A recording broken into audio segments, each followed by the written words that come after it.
मनोज जरांगे पाटील यांनी आपला मतदानाचा हक्क बजावला आहे। गोरी गंधारी या गावी मनोज जरांगे पाटील यांनी आपल्या मतदानाचा हक्क बजावला। मनोज जरांगे लोकशाहीचा उत्सव असल्याने मतदान करणं आवश्यक आहे। आजारी असलो तरी नागरिक म्हणून कर्तव्य पार पाडलं पाहिजे, ते मी आज केलं। समाजाला आवाहन करतो की मराठा आणि कुणबी यांच्या बाजूने असणाऱ्या उमेदवाराला सहकार्य करावं। एखाद्याला पाडण्यात सुद्धा खूप मोठा विजय आहे, यावेळेस पाडणारे बना। या 288 पैकी 92-93 मतदारसंघ असे आहेत या राज्यात की नुसतं सगळ्या जाती जरी एकीकडे झाल्या तर नुसतं मराठ्यांचं वर्चस्व आहे त्याच्यावरती। त्यामुळं बदल तर आता हे बघा, माझा राजकीय मार्ग नाही, मला त्याच्यात जायचं आहे, पण आता तुम्ही जर आम्हाला त्या वाटेवर न्यायलाच लागली तर नाविलाज आमचा। मराठा समाजासह बाकीचे लिंगायत समाज 4 नंबरला आहे राज्यात, म्हणजे आम्ही सगळेच मग एकत्र येणार आहेत, नाविलाज आमचा। कारण आम्हाला देणारं बनावं लागणार, कारण प्रश्न शेतकऱ्यांचे सुद्धा आहेत, गोरगरिबांचे सुद्धा आहेत। देणारं बनल्याशिवाय पर्यायचं नाही। त्यांना एकदा सांगितलेलं आहे, तुम्ही ते करू नका, तुमचा वैयक्तिक स्वार्थ यासाठी विनाकारण फोटो वापरू नका आणि समाजाचं आंदोलन पण वापरू नका। तुम्ही जर असं केलं ना तर मला नाविलाजानं तुमच्या विरोधात बोलून नसलेले समाज तुमचा सपडा साफ करेन विनाकारण। तुमच्या हायती पण किंमत आहे, हा वैयक्तिक तुम्हाला राहण्याचा अधिकारी आपण राहावं, त्याबद्दल काय वाटत नाही, पण समाजाच्या आंदोलनाचा फायदा घेऊन तुमच्या एकट्याच्या स्वार्थासाठी तुम्ही माझ्या समाजाचा वाटोळ करणार असाल तर हे चांगलं नाही।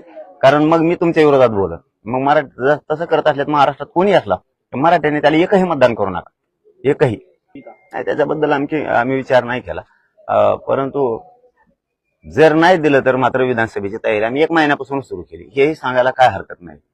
1 महिन्यापासून सगळ्या मतदारसंघात मराठ्यांच्या पोरांनी तयारी सुरू केली, दलित बांधवांच्या पण केली, मुस्लिम बांधवांच्या पण केली, लिंगायत बांधवांच्यांनी पण केली। आम्ही तयारी करायला लागलो, नाविलाज आमचा। जर धोका दिला बरं, जर यांनी सगळ्या सोयऱ्याची अंमलबजावणी आणि मराठा आणि कुणबी एकच याची जर अंमलबजावणी कायद्याची केली तर राजकारणात आम्ही जाणार नाही। मी आज नाही म्हणत, 7-8 महिन्यापासून म्हणतोय राजकारण आपला मार्ग नाही, पण नाही दिलं तर नाविलाजानं आम्हाला देणारं बनावं लागेल। होणारच नाही, ते टिकणारच नाही। कारण इंदिरा साहनीचं जजमेंट सांगताय की ते 50% वरती जातात, पण काही आमदार बरळतात। कालपासून बघितलं मी, जरा इकडे बी काही भाषणं ठोकायला लागले, 10% दिले। तुला माहिती आहे किती हाल चालले आहेत पोरांचे, नोकर भरतीत पोरांना उपयोग नाहीये। मी बरंच 15 दिवस सांगून सरकारला 15 दिवस भरती वाढवली। सारथीचे पोर आत्ताही बोंबलतात की जे एमपीएससी करतात त्यांना आणखी न्याय नाहीये, कारण त्यांचं 8 महिन्याचे 11 महिने करायचा GR सरकारनं काढलेला असताना त्यांना न्याय नाही। आता ह्या नोकर भरतीत एकालाही त्याचा उपयोग होत नाही। कशाला सांगता 10% दिले, उगा बाता मारायला लागले तिकडे बसून ते। थांब तुला यायचं, एक आमदार डायरेक्ट म्हणतोय आपल्याला त्यांचं मतदान घ्यायचंय, आपल्याला सभापती व्हायचंय, जिल्हा परिषद सदस्य व्हायचं। तुम्ही किती जण होता? 5-6 जण। करोड मराठीचं वाटोळ करतो का तू स्वार्थासाठी? तो ह्या त्याचे पोरं, मावशीचे पोरं आण निवडून तू त्या मताच्या जोरावर, करोड मराठ्यांचे पोरं तुला उसत वाढायला पाठवायचे का? बघतो आम्ही त्या टायमाला। आता तो आहे दारात येत आम्ही, तू म्हणला ना तू मराठी कामाला लावले ना विनाकारण, ते सगळ्यांनी एक जीवन अमका करा तमका करा, तू केलं ना, तू सगळ्या स्वारीच्या बाजून तो ऐकडेच येतात आम्ही। तू घे ना आता त्यांच्याकडून, आम्ही तो दारात येणार आहे, ते दे आम्हाला म्हणून। तूच मराठ्यात लोकांना सांगितलं ना आपल्याला हेच करावं लागणार आहे, म्हणजे जातीवाद मराठी करते हे भासवायचं। 5 वर्ष तुम्ही मराठा ओबीसी येऊ नका हे वाद करता त्यावेळेस, मग मराठ्याला एकच दिवस हे काढायचं, ते निवडणुकीच्या दिवशी। ते म्हणजे तुम्ही जातीवाद केला होता त्या टायमाला, हे म्हणजे आम्ही कुठे जातीवाद केला? आणि मग आरक्षणाला विरोध कोण करतंय नेमका आमच्या? ओबीसीत मराठ्यांनी यायचं नाही हे कोण म्हणतं? मग तुम्हीच म्हणताय, तुम्हीच म्हणता आम्ही जातीवादी नाही, तुम्हीच जातीवादी नाही म्हणता, ओबीसी आरक्षणाला विरोध आहे तुम्हीच करता। आम्ही कोणता जातीवाद केला? म्हणा तुम्ही मराठ्याने ओबीसी द्या, तुम्ही नाही म्हणला तरी आम्ही आलो तर तुम्हाला पुरे मराठी आणून दाखवीन मी। थांबा, फक्त माझ्या शरीराने मला साथ द्यावी, तुम्हाला महाराष्ट्रातले सगळे मराठी ओबीसी आरक्षणात आणून दाखवतो। निवडणूकच समाजाच्या हातात दिली मी, पुढच्या वेळी त्यांना पर्याय नाही आणि आम्हाला पर्याय द्यायचा होता, परंतु वेळ आमच्याकडे कमी होता आणि साधी सोपी गोष्ट नव्हती। एवढा मोठा बलाढ्य मतदारसंघ असतो, त्याच्यामध्ये आपण उमेदवार द्यायचा, भावनिकतेच्या आहारी जाऊन जमत नाही। राजकारणात समीकरण जुळायला, राजकारण तुम्हाला असंच भावनेच्या आहारी जाऊन करता येत नाही। आणि ही महाराष्ट्राचा विषय होता, ही काही एका मतदारसंघाचा नव्हता, त्यांना पर्याय नव्हता म्हणून ते येत, पण तरी बरोबर मराठा समाज मार्ग काढीत, त्याच्यात काय अडचण नाही। विधानसभेला नाही दिलं समाजाला मार्ग देणार आहेत। मी काय सांगितलं, मी यावेळेस नाहीच आहे, मी निवडणुकीत नाहीच आहे, त्यामुळे मी ना कोणाला पाठिंबा देऊ शकतो ना कोणाला देऊ शकत नाही। परंतु एक गोष्ट खरी, एक माझं वैयक्तिक मत म्हणून डॉक्टर बाबासाहेब आंबेडकरांचे वंशज विचार करून त्यांनाही दिलं पाहिजे, सहकार्य केलं पाहिजे। छत्रपतींच्या गादीचा सन्मान म्हणून, दोन्ही पण गादीचा सन्मान म्हणून समाजाने त्यांनाही सहकार्य केलं पाहिजे, हे माझं वैयक्तिक मत आहे। परंतु आता विचार करून पाठिंबा द्यायचा आहे की नाही हे समाजाच्या हातात आहे.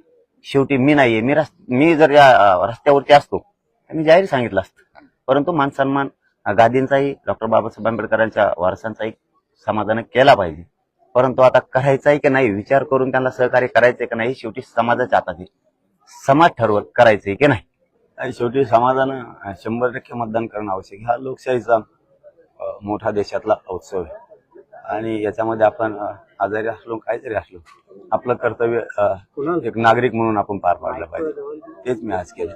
माझं शरीर मला खूप कुपोषण केल्यामुळे साथ देत नाहीये, तरी पण आपला हक्क आपण बजावला पाहिजे. लोकशाहीचा हा मोठा उत्सव आहे म्हणून आलोय. समाजाने मराठा समाजाने 100% यावेळेस मतदान करायचे आणि सगळ्या जनतेनं पण करायचे.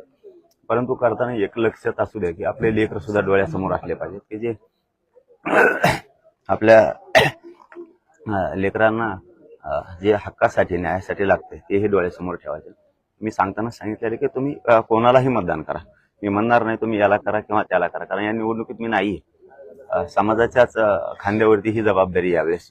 म्हणून फक्त एक गोष्ट खरी आहे की सगळे स्वरेच्या अंमलबजावणीच्या बाजूने आणि मराठा आणि कुणबी एकच आहे याच्या बाजूने असणाऱ्यांना मात्र सहकार्य समाजानं करावं. यावेळेस जरी आपण कुठला उमेदवार अपक्षही दिलेला नाही, कुणाला पाठिंबाही दिलेला नाही नसला तरी पाडण्यात सुद्धा खूप मोठा विजय. उभाच राहावं किंवा उमेदवारी अर्ज दाखल करावा असं काय नाही, पाडण्यात खूप मोठा विजय. यावेळेस पाडणारे बना. जर 6 जूनच्या आत नाही आरक्षण दिलं तर देणारे बनू. आपण विधानसभेला मैदानात मी येते त्यावेळेस, कारण प्रश्न हा मराठ्यांचा पण आहे, मुस्लिमांच्या आरक्षणाचा आहे, धनगर बांधवांच्या आरक्षणाचा आहे, 12 बलुतेदारांचा पण आहे आणि दलित बांधवांचा पण आहे. मैदानात त्यावेळेस उतरू, देणारे बनू. परंतु आज उगाच काहीतरी बातम्या पसरायच्या, त्याचा मा करायचा, महायुती महाविकास आघाडी सारखेच आहेत असं म्हणण्याचा माझा अर्थ असा होता की सारखेच आहेत म्हणजे या दोघांनी आमचा कार्यक्रम केलेला आहे, दोघांनी आम्हाला नाही ठेवलं नाही, दोघांना आमच्या लेकरांचं वाटोळं केलं. त्यांनी काय 40-45 वर्ष समाजाला म्हणून काही दिलेलं नाहीये आणि यांनी पण समाजाला म्हणून तर ताजं आता काहीही दिलेलं नाही. परंतु आता नाविलाज आपला उमेदवार नसल्यामुळं तुम्ही कोणालाही करा, परंतु आपल्या सगळ्या सोयीच्या अंमलबजावणी बाजून असला पाहिजे. आणि यावेळेस इतकं ताकदीनं पाडा पाडणाराला कमीत कमी त्याच्यानंतर त्याच्या 5 पिढ्या तरी उभा नाही राहिल्या पाहिजे.